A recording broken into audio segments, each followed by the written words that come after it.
Hello बच्चों, welcome to your channel physics with king sensor. बच्चों शुरू करते हैं आज का टॉपिक।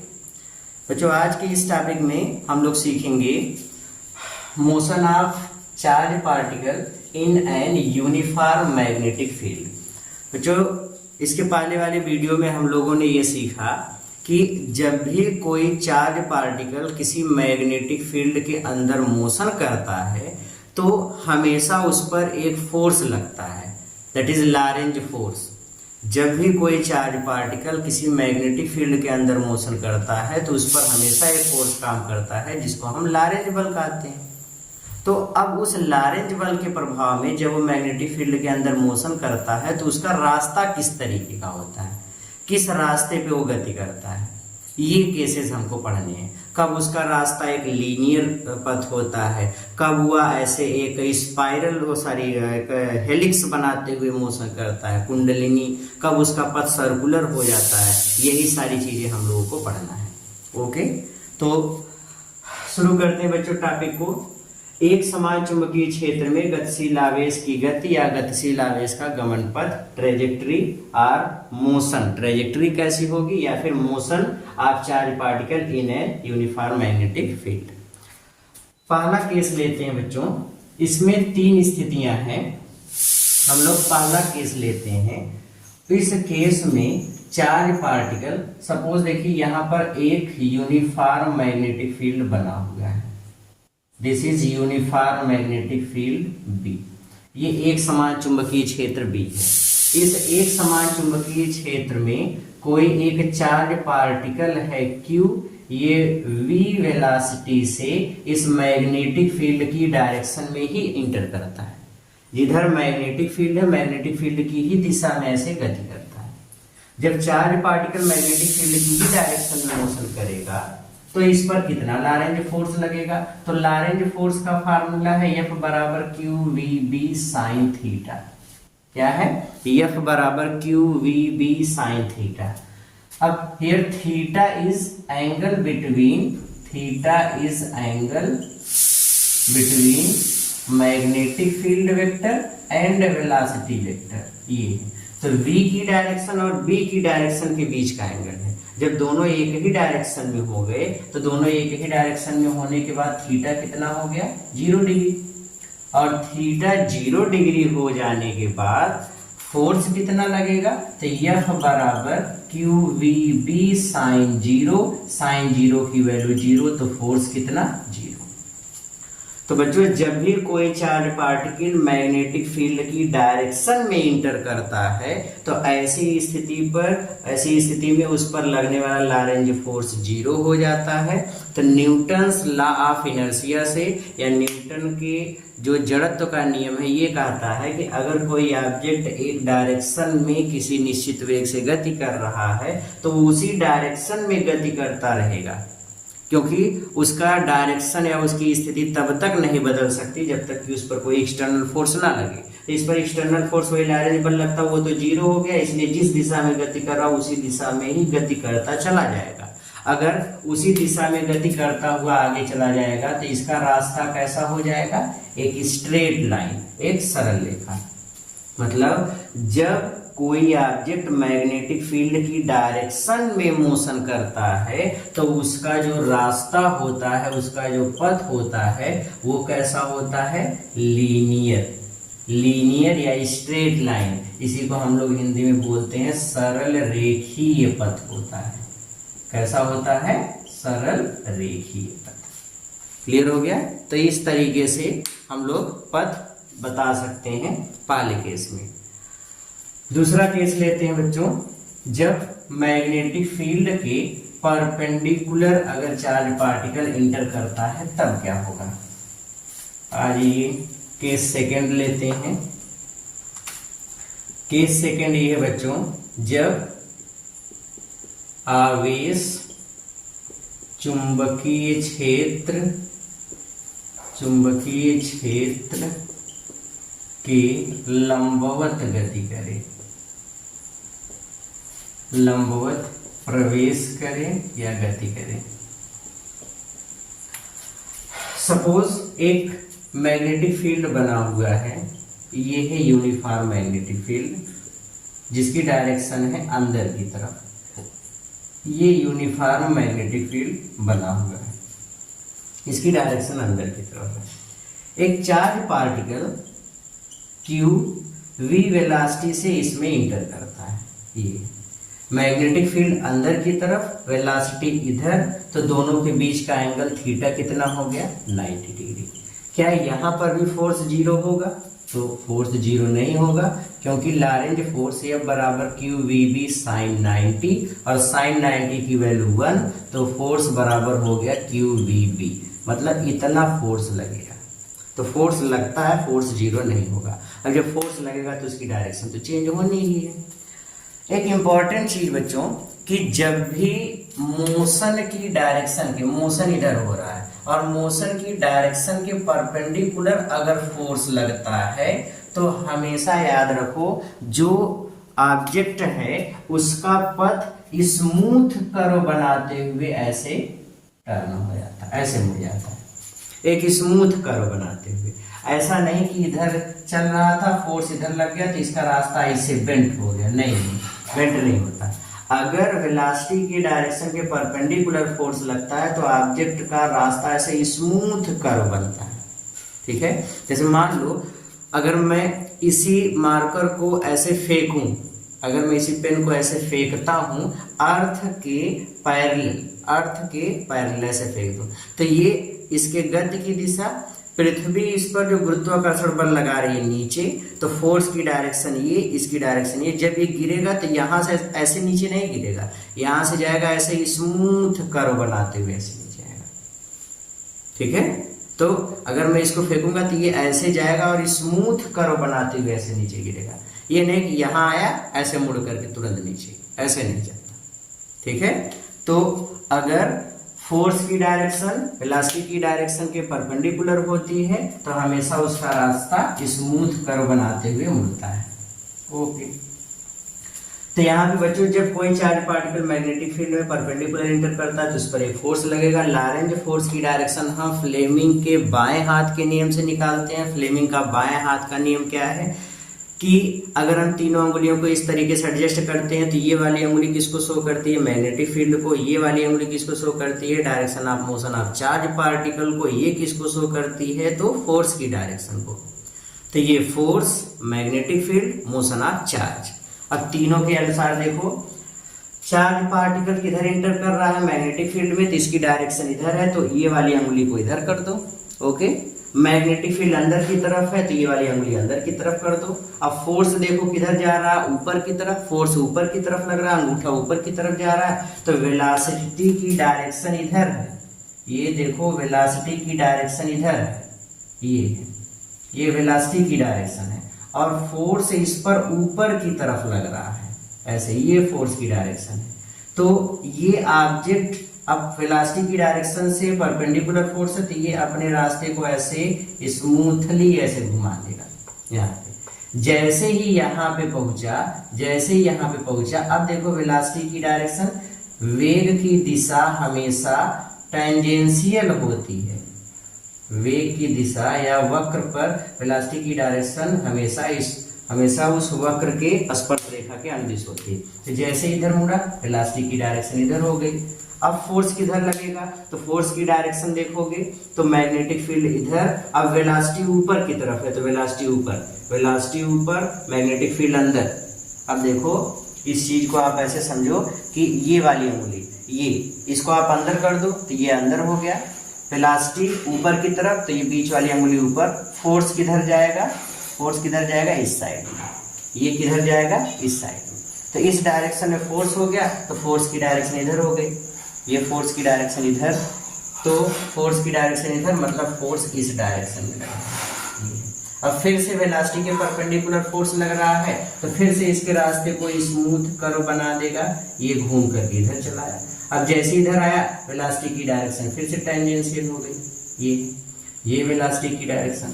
अब फोर्स किधर लगेगा? तो अब फोर्स की डायरेक्शन देखते हैं, मैग्नेटिक फील्ड अंदर की तरफ, वेग उधर है, इस साइड में वेलोसिटी, मैग्नेटिक फील्ड इधर, तो इस वाली अंगुली को अंदर, इस वाली अंगुली को इधर कर दो, तो ये वाली वेलोसिटी इधर, मैग्नेटिक फील्ड इधर, मैग्नेटिक फील्ड इधर, वेलोसिटी इधर, तो फोर्स किधर आ रहा है, नीचे की तरफ।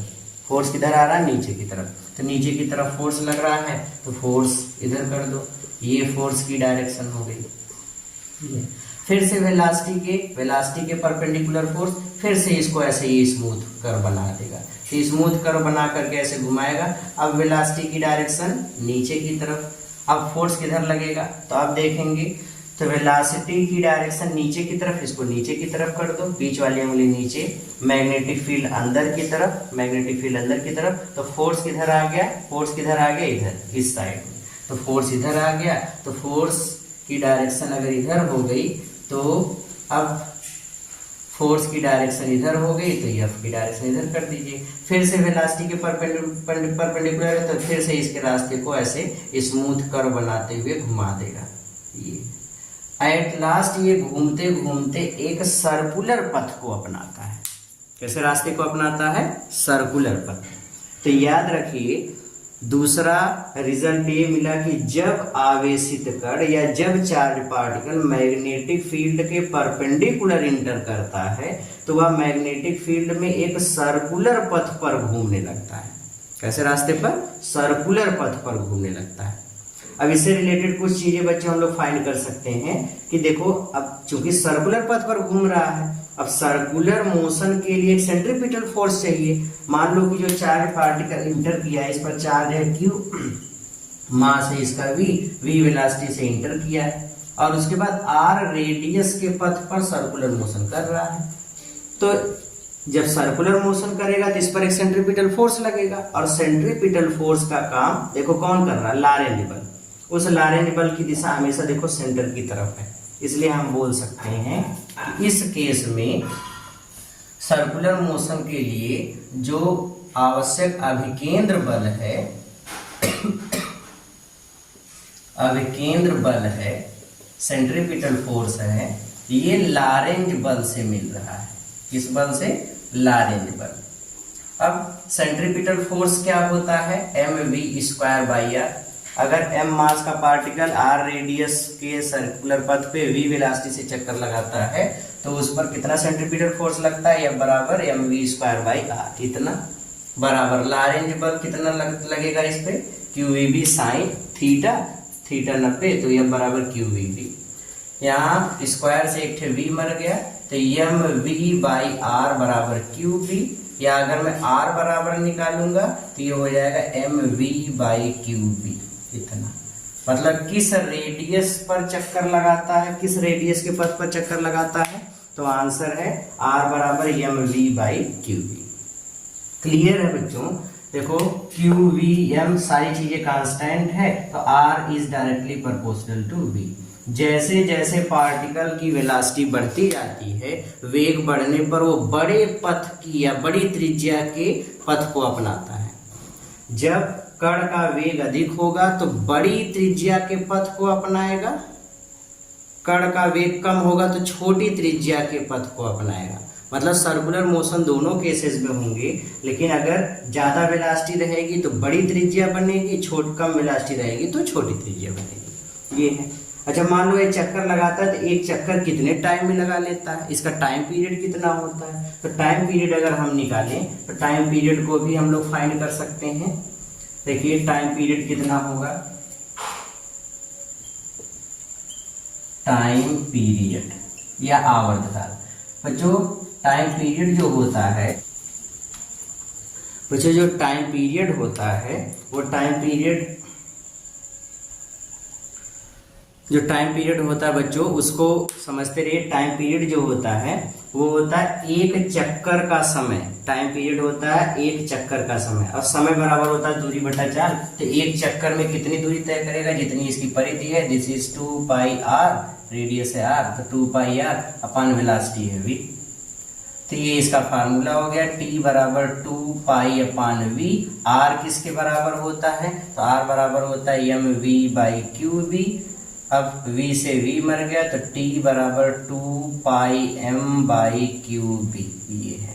अब एक इंटरेस्टिंग बात इसमें ये है बच्चों कि किसी गतिशील कण का या जो गतिशील आवेशित कण है, उस गतिशील आवेशित कण का अगर पथ सर्कुलर है तो उसका आवर्तकाल वेलोसिटी पर डिपेंड नहीं करता।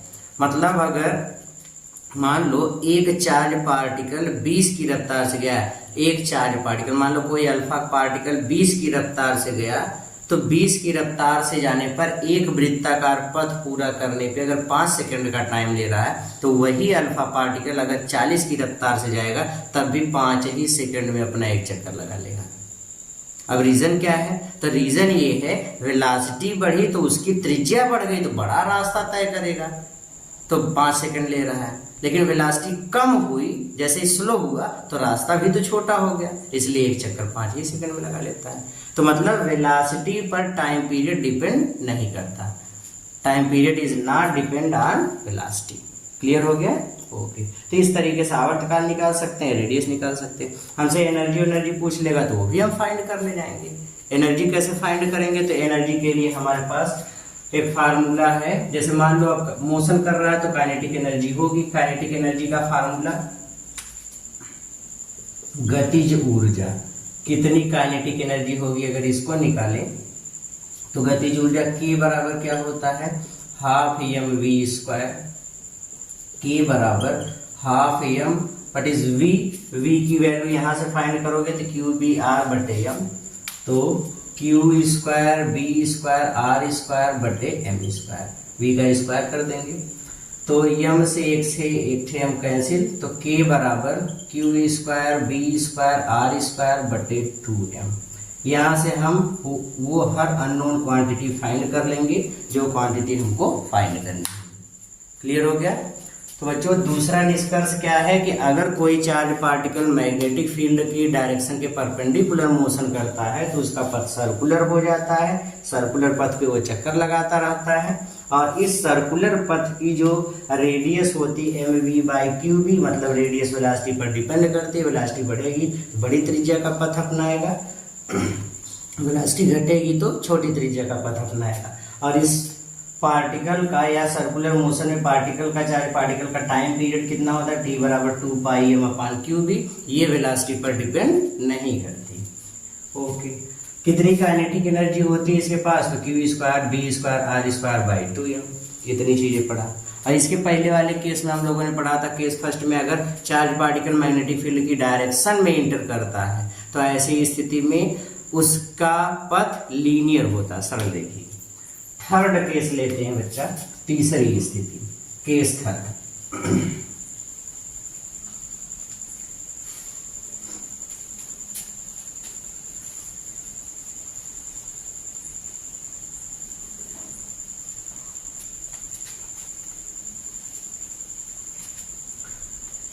केस थर्ड ये है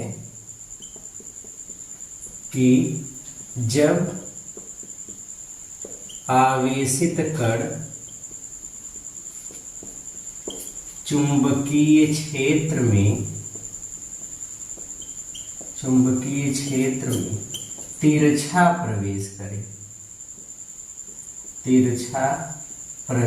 करे। अभी तक बच्चों हम लोग ये सीखे कि चार्ज पार्टिकल मैग्नेटिक फील्ड की डायरेक्शन में इंटर कर रहा था। फिर दूसरा case charge particle magnetic field के परपेंडिकुलर इंटर कर रहा था। अब कहा दिया गया कि मैग्नेटिक फील्ड में तिरछा प्रवेश करता है। मान लो कि चार्ज पार्टिकल इस डायरेक्शन में इंटर करता है। ये चार्ज पार्टिकल है Q, V वेलोसिटी से चल रहा है, मैग्नेटिक फील्ड की डायरेक्शन से ऐसे तिरछा थीटा एंगल पे इंटर कर रहा है। ये अब क्या होगा? तिरछा प्रवेश करेगा तो बच्चों अगर चार्ज पार्टिकल मैग्नेटिक फील्ड में तिरछा प्रवेश करेगा तो वेलोसिटी की दो कंपोनेंट बनेंगे। एक कंपोनेंट इधर होगा एलॉन्ग टू मैग्नेटिक फील्ड की ही एलॉन्ग होगा इस डायरेक्शन में। इधर वाला जो कंपोनेंट होगा उसको हम बोलेंगे v cos थीटा। एक इस v cos थीटा के परपेंडिकुलर होगा, ऊपर की तरफ। ये है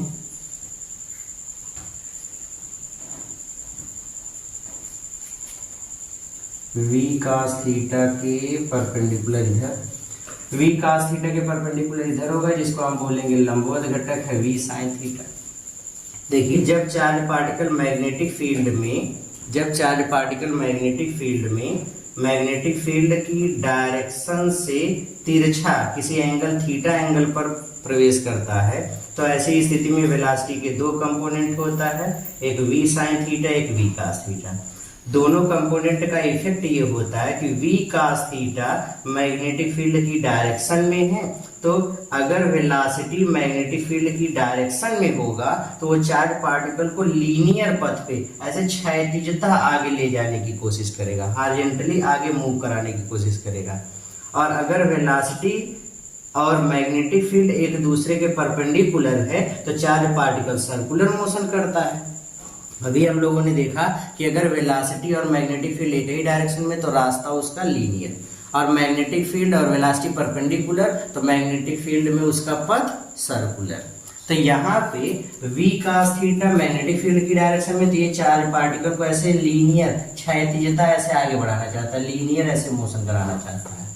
v sin थीटा ये ऊपर की तरफ है, परपेंडिकुलर है मैग्नेटिक फील्ड के, तो ये चार्ज पार्टिकल को सर्कुलर पथ पर मोशन कराना चाहता है। अब दोनों का रिजल्ट इस तरीके से काम करता है कि चार्ज पार्टिकल सर्कुलर भी मोशन करता है और आगे भी बढ़ता रहता है। ऐसे चार्ज पार्टिकल सर्कुलर भी मोशन करता रहता है और आगे की तरफ भी बढ़ता रहता है। अब सर्कुलर मोशन, अब ऐसे समझो स्प्रिंग की तरीके से, एक स्प्रिंग को देखा तो एक फेरा ऐसे एक सर्किल भी बनाएगा और अपने जहां से शुरू हुआ उससे कुछ दूरी आगे भी चला जाएगा। तो हम देखते हैं आगे भी मोशन हो रहा है और सर्किल भी बनती चली जा रही है, तो ठीक उसी तरीके का मोशन होता है। और ये जो पथ बनता है, इस पथ को हम लोग बोलते हैं हेलिक्स। क्या बोलते हैं? हेलिक्स या कुंडलिनी कहते हैं। क्या बोलते हैं इसको बच्चों? कुंडलिनी। तो तीसरा केस ये है कि जब भी कोई चार्ज पार्टिकल मैग्नेटिक फील्ड में तिरछा प्रवेश करता है तो उसका पथ कैसा हो जाता है? कुंडलिनी के आकार का, मतलब हेलिक्स वाले पथ पर मोशन करता है। अब कुंडलिनी में, अब इस पथ में हम लोग कुछ चीजों को ध्यान से देखें। एक वर्ड पहले,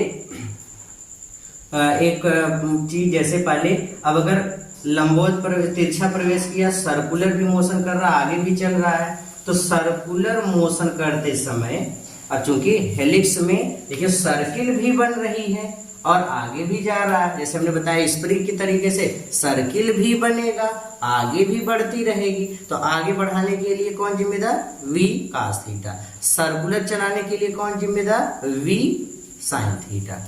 जो v sin थीटा कंपोनेंट होता है इसको हम बोलते हैं वेलोसिटी का परपेंडिकुलर कंपोनेंट, और जो v cos थीटा कंपोनेंट होता है इसको हम बोलते हैं वेलोसिटी का पैरेलल कंपोनेंट। ये तो v परपेंडिकुलर वाला जो कंपोनेंट है ये हमेशा सर्कुलर मोशन कराता है। अगर मान लो सर्कुलर पथ पे ऐसे घुमा रहा है तो सर्कुलर पथ पर चलते समय या हेलिक्स का पथ अपनाते समय जो सर्किल का फॉर्मेशन हो रहा है उसकी रेडियस कितनी होगी, या कुंडलिनी के पथ की त्रिज्या कितनी होगी। अगर हम इसको निकालें, कुंडलिनी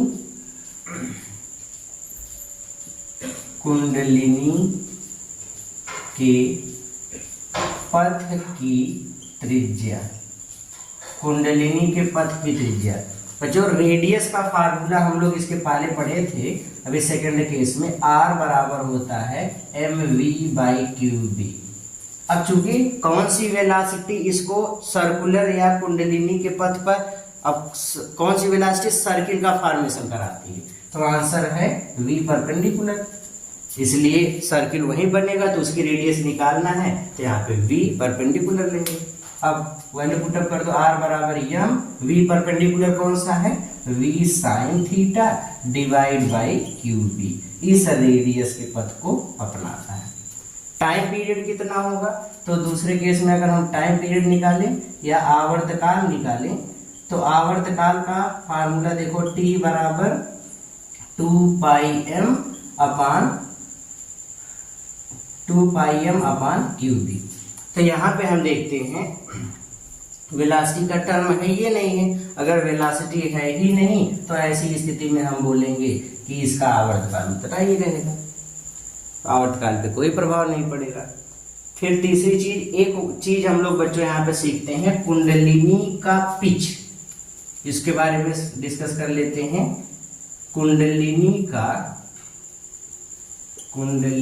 का पिच, पिच ऑफ हेलिक्स।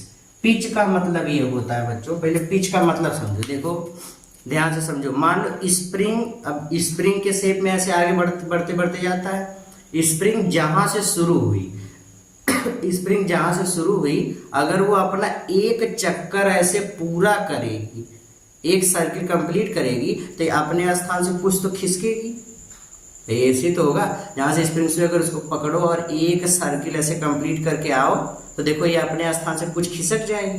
तो वही जितनी खिसकती है, जितनी क्षैतिज दूरी आगे बढ़ जाती है, उसी दूरी को ही पिच कहते हैं।